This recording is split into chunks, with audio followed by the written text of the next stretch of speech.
एक सुंदर बहुत से बड़े जंगल में चुटकी चूड़िया अपने घोंसले में रहती है। अरे वह यह फल और पेड़ कितने सुंदर है। इन ताज़े ताज़े फलों को खाकर मेरा पेट भी भर जाता है और मुझे ज्यादा काम ही करना नहीं पड़ता। एक दिन टुनटुन चिड़िया दाने के लिए खेतों में जा रही थी।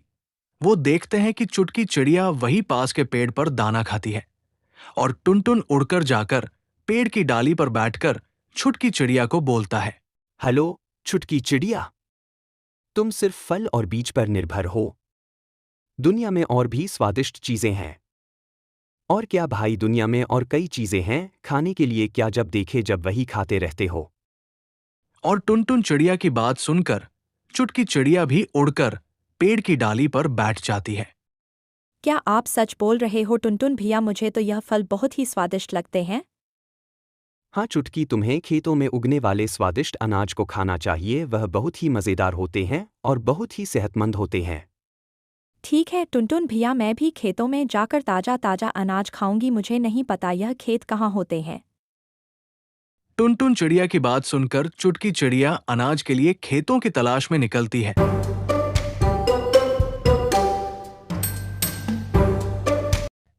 वो बहुत दूर तक आती है खेतों को ढूंढने के लिए। फिर आखिरकार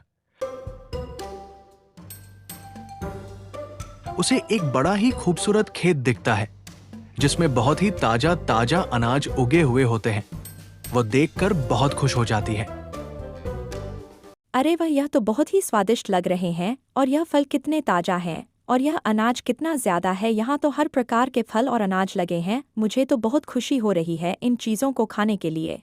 फिर चुटकी चूड़िया बहुत सारा फल अनाज खाने के बाद बहुत ही ज्यादा थक जाती है और उसे आलस आने लगता है। वो घर जाने के लिए भी थक जाती है। फिर वो वहीं रहने का उपाय सोचती है और फिर छुटकी चिड़िया वहीं पर रहने का बंदोबस्त कर लेती है। वहीं पास के पेड़ पर घोंसले में रहती है, खाती पीती और रात होते ही वहीं पास के पेड़ पर सो जाती है। ऐसे ही कई दिन बीत गए। एक दिन चुटकी चिड़िया को याद आती है उसके घर की। इतने दिन हो गए, मुझे वापस लौटना चाहिए। और वो ये बोलकर गाना गुनगुनाते हुए अपने घर के और निकल पड़ती है। मैं चली अपने घर की और चली, मुझे रोकेगा नहीं। मैं चली टन टन टन टन। और छुटकी चिड़िया आखिरकार अपने घर को पहुंच जाती है और वह देखी है कि खरगोश उसके घर में है। अरे खरगोश, तुम मेरे घर में क्या कर रहे हो? क्या तुम्हारे को मेरा ही घर दिखा आने के लिए? यह मेरा घर है, चलो निकलो यहाँ से। और छोटी चिड़िया, ये मेरा घर है, मैं क्यों निकलूं? तुम यहाँ से निकलो। मैं यहाँ 7 दिन से रह रहा हूँ। मैं इसे खाली पाया और मैं यहाँ बस गया। अब तुम यहाँ से चले जाओ, ये मेरा घर है। और फिर चुटकी चिड़िया मदद मांगने के लिए अपने दोस्तों को चिल्ला चिल्ला कर बुलाती है। उसके सारे दोस्त इकट्ठा हो जाते हैं। कौवा बोला, एक चुटकी चूड़िया, क्या हुआ? सुबह सुबह क्यों इतना जोर जोर से चिल्ला के बुला रही हो सबको? टुनटुन चिड़िया बोली, क्या हुआ चुटकी, तुम क्यों इतना चिल्ला रही हो? बहुत परेशान लग रही हो, क्या बात है? हाँ टुनटुन भैया और काला कौवा, मेरे घर में यह खरगोश आ गया है और निकल भी नहीं रहा। क्या आप लोग इस खरगोश को बोलो कि यह मेरा घर है और यहाँ से निकल जाए। खरगोश बोला, अरे भाई काले कौवे और टुनटुन भाई, मैं यहाँ 7 दिन से रह रहा हूँ और कोई भी घर में नहीं था और मेरा घर भी टूट गया और मैं यही रहूंगा। जिसको जो करना है कर लो। और ऐसे ही कई देर तक खरगोश और छुटकी चिड़िया का झगड़ा चलता रहा। कई समय बीत गया और वह दोनों झगड़ते रहते हैं। उनका झगड़ा बंद ही नहीं हो रहा था। अंत में कौवा बोलता है, तुम दोनों समझौता कर लो, ज्यादा झगड़ा बढ़ाना ठीक नहीं है। अगर तुम दोनों में समझौता नहीं हो रहा है तो किसी ज्ञानी को सरपंच बनाकर फैसला करवाओ। खरगोश बोला, ओ चुटकी चूड़ियां, चलो यहाँ लड़ाई करने से तो अच्छा है किसी ज्ञानी को सरपंच बनाकर फैसला करवाते हैं। अगर ये मेरा हो जाए तो तुम सीधा सीधा चले जाना, और मुझे अच्छा नहीं लगता तुम मेरे घर को आकर लड़ाई झगड़ा करना।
ये देखो छुटकी चिड़िया, मुझे ये समझदार बिल्ली लग रही है, बहुत ही ज्ञानी भी लग रही है। चलो हम इसके पास जाकर सुझाव लेते हैं। छुटकी चिड़िया बोली, अरे खरगोश, तू पागल हो गया है क्या? यह बिल्ली है, वह हम लोग को खा जाएगी। बाप रे, मुझे डर लग रहा है, मैं नहीं जाऊंगी। खरगोश बोला, कितनी देर हो गया और एक भी ज्ञानी सरपंच नहीं मिला, और मुझे ज्ञानी बिल्ली मिली तो तुम घबरा रही हो। अगर ऐसा है तो तुम मेरे घर से निकल जाओ और कभी मत आना छुटकी चिड़िया। छुटकी चिड़िया बोली, ठीक है, मैं ही चलती हूँ, देखते हैं ज्ञानी बिल्ली क्या बोलती है। खरगोश बोला, महान गुरुजी, आप बहुत बड़े बुद्धिमान लग रहे हो, हमारी परेशानियों का सुझाव बताइए। बिल्ली गुरुजी, हम दोनों कई देर से ज्ञानी सरपंच को ढूंढ रहे थे। आप बहुत बड़े बुद्धिमान लग रहे हो, आप हमें सुझाव बताइए गुरुजी। छुटकी चिड़िया बोली, हाँ गुरुजी, हमें हमारे परेशानियों का सुझाव बताइए। बिल्ली नाटक कर रही होती है। उन दोनों को पता नहीं कि वो नाटक कर रही है ज्ञानी सरपंच बनने का। वो पहले से ही उन दोनों की बातें पेड़ के नीचे बैठकर सुन रही होती है। बिल्ली बोली, ठीक है मेरे प्यारे बच्चों, तुम्हें क्या परेशानी है बताओ, मैं उसका सुझाव बताता हूँ जिसमें दोनों का भला होगा। छुटकी चिड़िया बोली, गुरुजी, यह मेरे घर में घुस गया है और निकल भी नहीं रहा। मैं 7 दिन के लिए खेतों में खाना खाने गई थी, वापस आकर देखा तो मेरे घर में है, और बोले बाद भी खरगोश मेरे घर से नहीं निकल रहा है। आपकी समझाइए गुरुजी। खरगोश बोला, महान गुरुजी, ये झूठ बोल रही है, मैं इसके घर में नहीं घुसा, ये पहले से ही खाली था, 7 दिनों से रहने लगा हूँ, ये उसका घर नहीं है।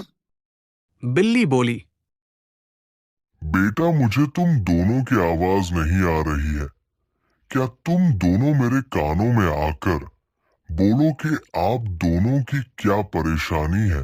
मैं बहुत बूढ़ा हो गया हूँ, मुझे सही से सुनाई नहीं देता। छुटकी चिड़िया बोली, ठीक है गुरुजी। छोटी चिड़िया और खरगोश बिल्ली की बात सुनकर वो दोनों बिल्ली के कान के पास जाते हैं। उन दोनों को नहीं पता कि बिल्ली ढोंगी होती है। उन दोनों को इतना करीब पाकर वो उन दोनों पर हमला कर देती है। अंत में वह दोनों को खा जाती है। इस कहानी से ये सीखते हैं कि दो के झगड़े में तीसरे का ही फायदा होता है। इसलिए झगड़ों से दूर रहो, शांति और प्रेम से रहने का प्रयास करो। इसी के साथ यहां कहानी समाप्त होती है। अगर आपको पसंद आए तो लाइक और सब्सक्राइब करना ना भूले। चलो चलते हैं, अगली वीडियो में मिलते हैं।